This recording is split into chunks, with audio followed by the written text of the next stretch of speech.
अब हम कुछ क्वेश्चन देखने जा रहे हैं। क्वेश्चन में यू मैक्स की वैल्यू दी थी हमने और हमें r/2 पे वैल्यू पूछ रहा था वेलोसिटी की। हमने यू मैक्स की वैल्यू पुट करी वहाँ पर और r/2 की वैल्यू पुट करी और वेलोसिटी निकाल दी।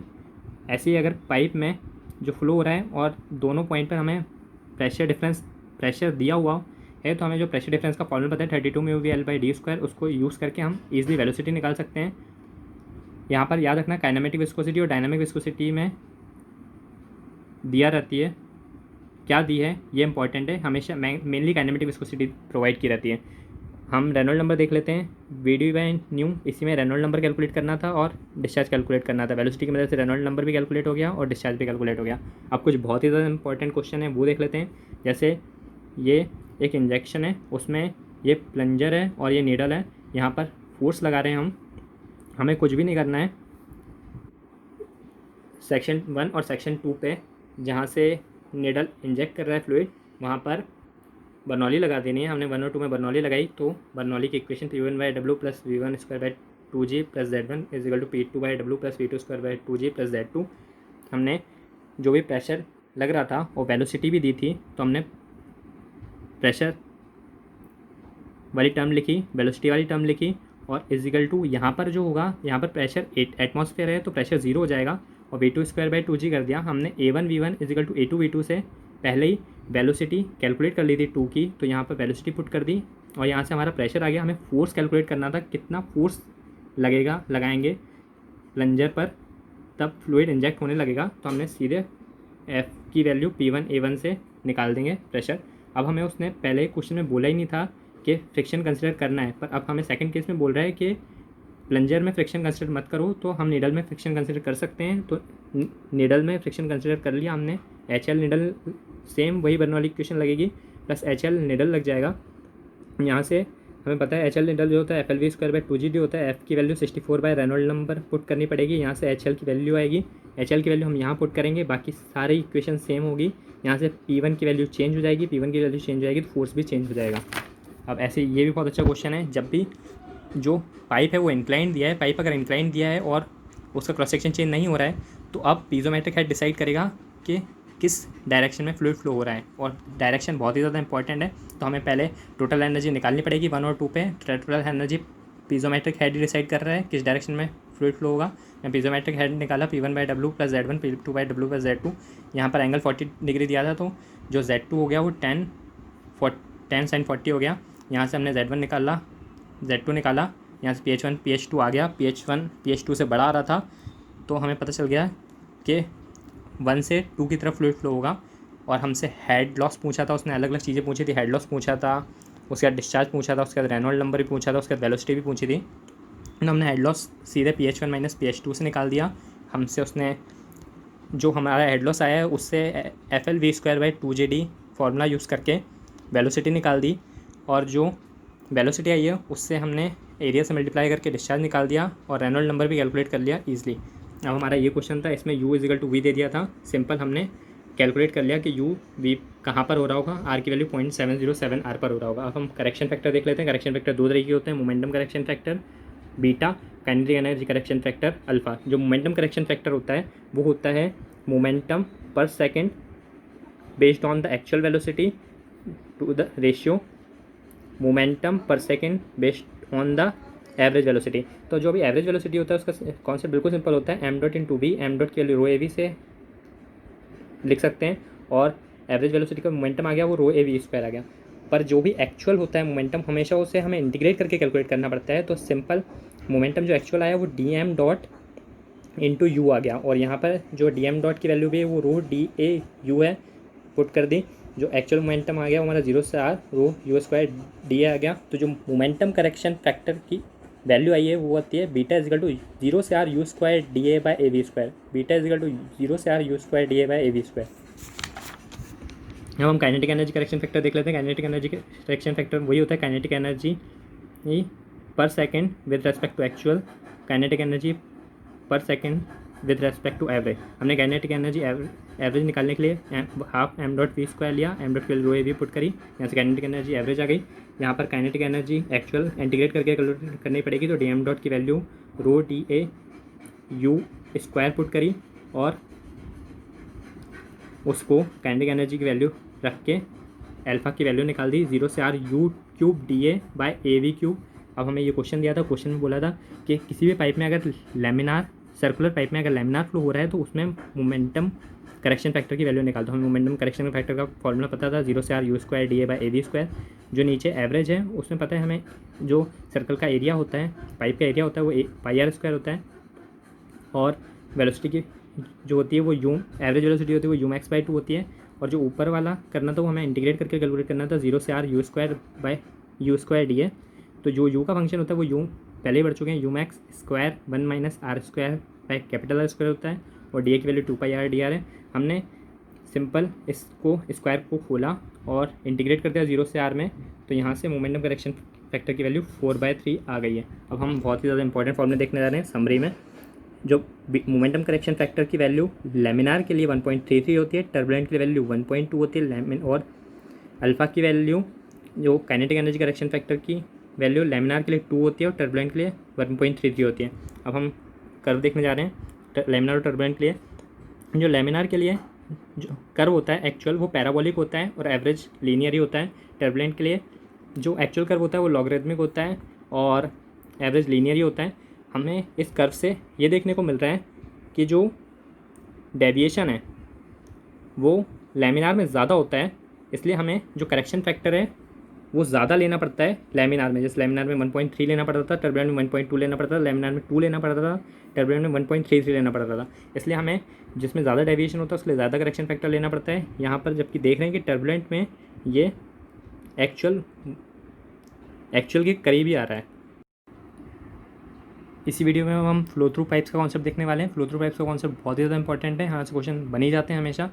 फ्लो थ्रू पाइप्स में हम मेजर लॉस देखते हैं, माइनर लॉस देखते हैं। मेजर लॉस के लिए एक ही फॉर्मूला है HL is equal to FL square by 2GD, उसको FL स्क्वायर बाई 12D⁵ भी लिख सकते हैं।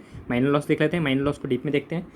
अगर सडन एक्सपेंशन लॉस हो रहा है, सडन एक्सपेंशन हो रहा है डायग्राम देखना, तो इसका जो फॉर्मूला होता है वो होता है HL sudden expansion is equal to V1 minus V2 का whole square divided by 2G। अगर एग्जिट लॉस हो रहा है कहीं पर भी तो HL एग्जिट का फॉर्मूला होता है V स्क्वायर बाई 2G। अगर कहीं भी सडन कॉन्ट्रैक्शन हो रहा है, सडन कॉन्ट्रैक्शन का डायग्राम देख लेना, तो वो फॉर्मूला होता है 0.5 V2 स्क्वायर बाई 2G। और जो वेलोसिटी किसकी ले लेते हैं जिसके अंदर घुस रहा है, मतलब जैसे 1 से 2 में घुस रहा था तो V2 की velocity Lee 0.5 V2 square by 2G। वैसे अगर एंट्री लॉस देख रहे हैं किसी के अंदर तो वो भी होती है 0.5 V स्क्वायर बाई 2G। अगर बैंड लॉस देख रहे हैं तो वो होती है HL bend is equal K V square by 2G। यहाँ पर K जो होता है बैंड कोफिशिएंट होता है, इसका डायग्राम अच्छे से देख लेना।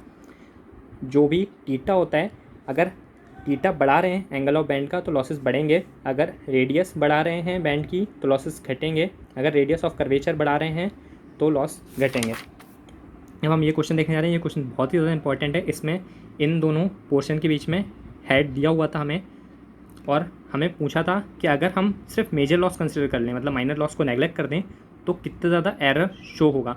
तो हमें उसके लिए माइनर लॉसेस पर भी डिस्चार्ज निकालना पड़ेगा और मेजर लॉसेस पर भी डिस्चार्ज निकालना पड़ेगा। उससे हमें जाके हमें पता चलेगा कि असलियत में कितना एरर आ रहा है। तो हमने सिंपल जो भी हेड था उसको सारे लॉसेस के इक्वेट कर दिया। तो सबसे पहले यहाँ पर सडन कॉन्ट्रैक्शन हो रहा था उसके बाद यहाँ पर बेंडिंग हो रही थी उसका हेड लॉस, फिर उसके बाद इस पाइप में उसके बाद इस पाइप में मेजर लॉस हो रहा था वो, फिर इस पाइप में सडन एक्सपेंशन हो रहा था वो, फिर इस पाइप में मेजर लॉस, फिर यहाँ पर सडन कॉन्ट्रैक्शन, फिर इस पाइप में मेजर लॉस, और फिर यहाँ से एग्जिट लॉस। हमने मेजर लॉस देख लिया। मेजर लॉस सिर्फ पाइप में हो रहे होंगे। यहाँ से हमने जो माइनर लॉस है यहाँ से भी वेलोसिटी निकाल ली, वेलोसिटी से डिस्चार्ज निकाल लिया। अब हम जो भी मेजर लॉस कंसिडर कर रहे हैं उसमें मेजर लॉस में हमें डिस्चार्ज निकालने में कोई भी प्रॉब्लम नहीं होगी, क्योंकि हमने पढ़ चुका है अच्छे तरीके से कि अगर पाइप सीरीज़ में है तो हेड जो होता है HL is equal to HL1 plus HL2 plus HL3 हो जाता है। यहाँ से डिस्चार्ज इजीली निकल जाएगा, एरर आ जाएगा। अब हम 3 रिजर्वायर प्रॉब्लम देख लेते हैं। 3 रिजर्वायर प्रॉब्लम में अगर यहाँ हेड प्रोवाइड है, यहाँ हेड प्रोवाइड है, यहाँ हेड प्रोवाइड है, यहाँ हेड निकालना है, तो हम ईज़िली सबसे पहले डायरेक्शन देखते हैं, हमें डायरेक्शन कंसिडर करना पड़ता है। जैसे अगर हेड लॉस जहाँ भी ज़्यादा होता है तो उस हमेशा हायर एनर्जी से लोअर एनर्जी की तरफ फ्लूइड फ्लो हो रहा है। जैसे हेड यहाँ पर ज़्यादा है तो यहाँ से यहाँ की तरफ फ्लूइड फ्लो हो रहा होगा, यहाँ पर हेड ज़्यादा है तो यहाँ से यहाँ की तरफ फ्लूइड फ्लो हो रहा होगा।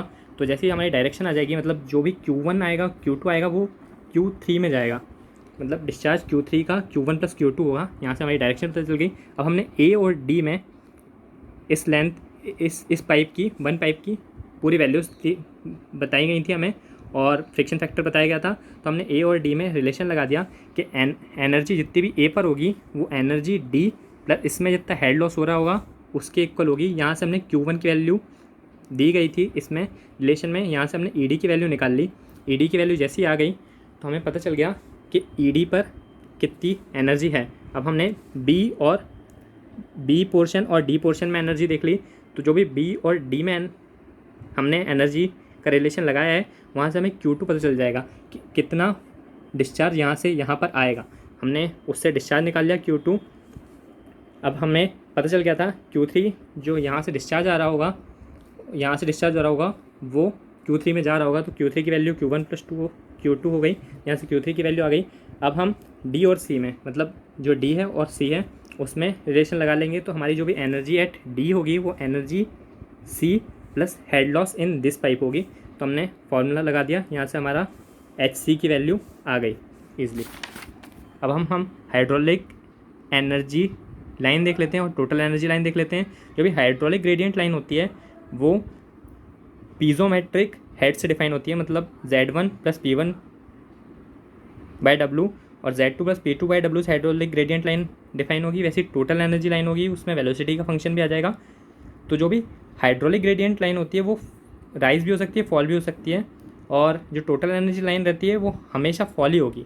अगर हम एक्सटर्नल एनर्जी सप्लाई कर रहे हैं उसी केस में वो टोटल एनर्जी बढ़ सकती है, नहीं तो हर केस में होगी। जैसे हम केस भी देख लेते हैं, हम जो टरबाइन का केस देख रहे थे उसमें टोटल एनर्जी फॉल हो रही थी, पर जो पंप का केस देख रहे थे उसमें टोटल। अब हम पाइप इन सीरीज़ देखने जा रहे हैं। यहाँ पर सीरीज़ में डिफरेंट लेंथ और डायमीटर के पाइप लगे हुए हैं। तो हमें पता है कि अगर पाइप सीरीज़ में लगे हों तो जो भी डिस्चार्ज होता है वो इसमें फर्स्ट पाइप में डिस्चार्ज, सेकंड पाइप में डिस्चार्ज, थर्ड पाइप में डिस्चार्ज, अगर सीरीज़ में लगने की वजह से डिस्चार्ज हमेशा कांस्टेंट रहता है। तो Q1 = Q2 = Q3 होगा, मतलब यहाँ पर जितना डिस्चार्ज होगा उतने डिस्चार्ज यहाँ पर होगा, उतने डिस्चार्ज यहाँ पर होगा। और जो हेड लॉस होता है वो हेड लॉस पूरे में डिस्ट्रीब्यूट हो जाता है, मतलब यहाँ से लेके यहाँ तक उतना ही हेड लॉस होगा जितना इस पाइप में हेड लॉस होगा, प्लस इस पाइप में हेड लॉस होगा, प्लस इस पाइप में हेड लॉस होगा। जो HL होगा वो HL1 + HL2 + HL3 हो जाएगा। ये जो पाइप सीरीज़ में लगाए हम इस इक्विवेलेंट लेंथ के पाइप में भी इक्वेट कर सकते हैं। यहाँ से हमें L इक्विवेलेंट की वैल्यू भी मिल जाएगी। तो इसके लिए हमें कुछ नहीं करना है, HL की वैल्यू Q के टर्म में जो होती है FL/Q²/12 D⁵ उसके फॉर्मूले में रख के उन पूरी वैल्यूज़ को इस फॉर्मूले में रख देना है। HL = HL1 + HL2 + HL3। यहाँ से ये डिप्यूटेड फार्मूला आ जाता है। अब हम पाइप्स इन पैरेलल देख लेते हैं। कोई भी दो पाइप लगे हैं अगर पैरेलल में तो उसमें जो डिस्चार्ज होता है वो डिस्ट्रीब्यूट हो जाता है, मतलब डिस्चार्ज यहाँ पर Q1 चले जाएगा, यहाँ Q2 चले जाएगा, 3 में कोई पैरेलल लगा तो Q3 में चले जाएगा। तो Q की वैल्यू Q1 + Q2 + Q3 हो जाती है। पर अगर कितने ही पाइप लगे हों, L1 लेंथ के, D1 लेंथ के, L1 लेंथ D1 डायमीटर के, L2 लेंथ D2 डायमीटर के, या फिर L3, उसमें डायमेंशन मैटर नहीं करती। अगर वो पाइप पैरेलल में लगे हों तो हेड लॉस की वैल्यू इक्वल होती है HL1 = HL2 = HL3। अब हम एक बहुत इंपॉर्टेंट कॉन्सेप्ट देखने जा रहे हैं कि अगर यहाँ से डिस्चार्ज आ रहा है और डिस्चार्ज जा रहा है और जो बीच में n पैरेलल पाइप्स लगे हुए हैं और वो सारे सिमिलर पाइप्स हैं, मतलब L और D सबका सिमिलर है, तो जो डिस्चार्ज होता है वो Q/n से डिस्ट्रीब्यूट हो जाता है। मतलब अगर 3 पाइप लगे हों तो डिस्चार्ज जो होगा Q/3 से डिस्ट्रीब्यूट हो जाएगा। तो यहाँ से हम FL Q की वैल्यू Q/n रख के भी निकाल सकते हैं हेड लॉस, और उस हेड लॉस को हम ये जो पूरे पाइप लगे हुए हैं n पाइप, उसकी जगह एक इक्विवेलेंट पाइप लगा सकते हैं जिसकी लेंथ निकाल सकते हैं। यहाँ से हमने इसको उस इक्विवेलेंट पाइप लेंथ के हेड के इक्वल कर दिया। यहाँ से L/n² D⁵ = LE/D⁵ आ गया। अब ये क्वेश्चन है, ये क्वेश्चन में ये बताया गया था कि अगर दो पैरेलल पाइप्स लगे हुए हैं तो उन दो पैरेलल पाइप में वेलोसिटी किस हिसाब से डिस्ट्रीब्यूट होगी। तो हमने दोनों पाइप में पता है अगर पाइप पैरेलल में लगे हों तो दोनों का हेड लॉस सेम होगा। यहाँ से वेलोसिटी का रिलेशन आ गया। अब जैसे ये पाइप सीरीज़ में लगे हुए हैं तो वो इक्विवेलेंट लेंथ का पाइप बनाना है, तो सिंपल हेड लॉस यहाँ से यहाँ तक इतना हेड लॉस हो रहा होगा तो HL1 plus HL2 plus HL3 में लगा देंगे, इक्विवेलेंट आ जाएगी। वैसे ही सेम इसमें है, बस इसमें A और B में बर्नौली लगा के सिंपल HL निकालना है और वो उस HL को इस पूरे में जितना हेड लॉस है उसको अलग अलग भी निकाल सकते हैं, HL1 plus HL2 plus HL3 से, या फिर इक्विवेलेंट लेंथ का पाइप निकाल के भी कर सकते हैं, पर सिंपल ऐसे ही कर देंगे और यहाँ से डिस्चार्ज निकाल लेंगे।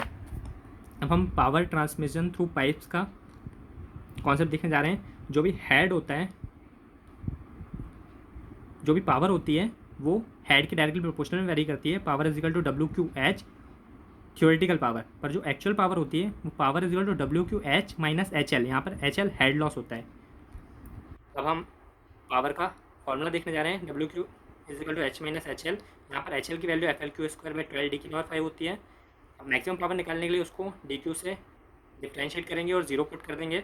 यहाँ से H की वैल्यू 3HL के इक्वल आ जाएगी। जो हेड लॉस की वैल्यू है वो, जो हेड की वैल्यू है वो 3 इंटू हेड लॉस की इक्वल आ जाएगी, तब जाके हमें मैक्सिमम पावर मिलेगी। एफिशिएंसी मैक्सिमम देख लेते हैं। 66.66% होती है। वाटर हैमर का कॉन्सेप्ट देख लेते हैं कि किसी भी वॉल पे कितना वाटर हैमर लग रहा होगा। डिफरेंस टाइम जो होता है वो T=12/c होता है। स्पीड C होता है, स्पीड ऑफ प्रेशर वेव होती है, स्पीड ऑफ साउंड K/ρ। और जो T' होता है अगर वो कम है T से तो सडन क्लोजर होता है T', ग्रेटर दैन T से है तो ग्रेजुअल क्लोजर होता है। जो T है वो रेफरेंस टाइम है। अब हम ग्रेजुअल क्लोजर देख लेते हैं। अगर ग्रेजुअल क्लोजर हो रहा है तो जो P का फॉर्मूला होता है वो ρLV/T' होता है। पर अगर सडन क्लोजर हो रहा है तो जो पाइप अगर रिजिड है उसके लिए P का फॉर्मूला ρVC होता है, और अगर पाइप इलास्टिक है तो उसके लिए फॉर्मूला P = ρV√K/ρ 1 प्लस डकैत होता है। हम यहाँ पर काइनेटिक एनर्जी ऑफ वाटर को, जो हमने ये सडन क्लोजर के लिए P की वैल्यू निकाली है और इलास्टिक के लिए P की वैल्यू निकाली है, इसको हम एक डेराइव भी कर सकते हैं। काइनेटिक एनर्जी वाटर के लिए स्ट्रेन एनर्जी वाटर को इक्वेट कर देंगे। यहाँ से ½ mv² = ½ P² K into volume. यहाँ से P की वैल्यू ρVC आ जाएगी। वैसे ही अगर हमें इलास्टिक के लिए कैलकुलेट करना है तो हम काइनेटिक एनर्जी ऑफ वाटर को strain energy of water plus strain energy of pipe से इक्वल कर देंगे, तो P की वैल्यू ρV√K/ρ 1 प्लस डकैत आ जाएगी। अब अगर हमें डिस्चार्ज बढ़ाना है किसी भी 2 पॉइंट्स के लिए तो हमें पाइप्स पैरेलल में ही अप्लाई कर सकते हैं सिर्फ। अब जैसे ये क्वेश्चन है, ये क्वेश्चन वर्कबुक का काफ़ी अच्छा क्वेश्चन है और सबसे अच्छा क्वेश्चन है। इसमें हमें इस क्वेश्चन में P और R के बीच में हेड दिया हुआ था। हमने P और R के बीच में जो हेड दिया होता उसकी मदद से डिस्चार्ज निकाल लिया कि इस पाइप में कितना डिस्चार्ज फ्लो हो रहा होगा। अब उसने हमें ये बोला है कि Q और R पाइप के पैरेलल में हम एक और पाइप लगा रहे हैं, उसकी डायमीटर भी सेम वही ले रहे हैं जो इस पाइप की है, तो उससे कितना डिस्चार्ज में चेंज आएगा। हमें पता है कि इस पूरे पाइप में जितना डिस्चार्ज हो रहा है वो 20 है, और वो इक्वल हो जाएगा कि इस पाइप में PQ पाइप में कितना डिस्चार्ज, PQ पाइप में कितना हेड लॉस हो रहा है और QR पाइप में कितना हेड लॉस हो रहा है उसके इक्वल में। तो हमने जो 20 हेड था वो HL PQ के इक्वेट कर दिया प्लस HL QR के इक्वेट कर दिया। यहाँ पर हमने डिस्चार्ज मान लिया था कि अब Q1 डिस्चार्ज हो रहा होगा जो इस पाइप में जा रहा होगा, और उस Q1 इसमें Q1 जा रहा होगा, इसमें Q2 जा रहा होगा। पर हमने जब हेड ले रहे हैं तो हेड QR में यहाँ पर भी इस पाइप में भी उतना ही हेड आ रहा होगा, और अगर इस पाइप ये वाला कंसिडर करेंगे इस पाइप में भी उतना ही हेड लॉस आ रहा होगा। तो हमने Q1 की वैल्यू निकाल के यहाँ पर Q1 की वैल्यू निकाली। Q1 की वैल्यू 41% से बढ़ गई। पर अब हमें उसने ये बोला है कि हम लिमिट नहीं है, इस जो ये पाइप हमने लगाया है इसकी लिमिट नहीं है, इसमें कितने डायमीटर का पाइप लगा सकते हैं। तो हमने इनफाइनाइट डायमीटर का पाइप लगा दिया, क्योंकि अगर हम इनफाइनाइट डायमीटर का पाइप लगा देंगे तो यहाँ पर जो भी हेड लॉस होगा वो हमारा 0 हो जाएगा। हमारा हेड लॉस 0 हो जाएगा तो जो फ्लूइड यहाँ से आएगा वो पूरा इसी पाइप से फ्लो होकर चले जाएगा, इसी पाइप से। तो उसको इस पाइप में ट्रैवल नहीं करना पड़ेगा, तो यहाँ पर उसे हेड लॉस फेस नहीं करना पड़ेगा। तो जो हमने 20 है उसको FLQ और यहाँ पर Q2 डिस्चार्ज मान लिया था, तो Q2 की वैल्यू निकाली और वो हमें पता चला 73% से बढ़ गई है। अब हम क्वेश्चन देखने वाले हैं। क्वेश्चन में बता रहा है कि फ्रिक्शन फैक्टर की वैल्यू मिनिमम कितनी होगी।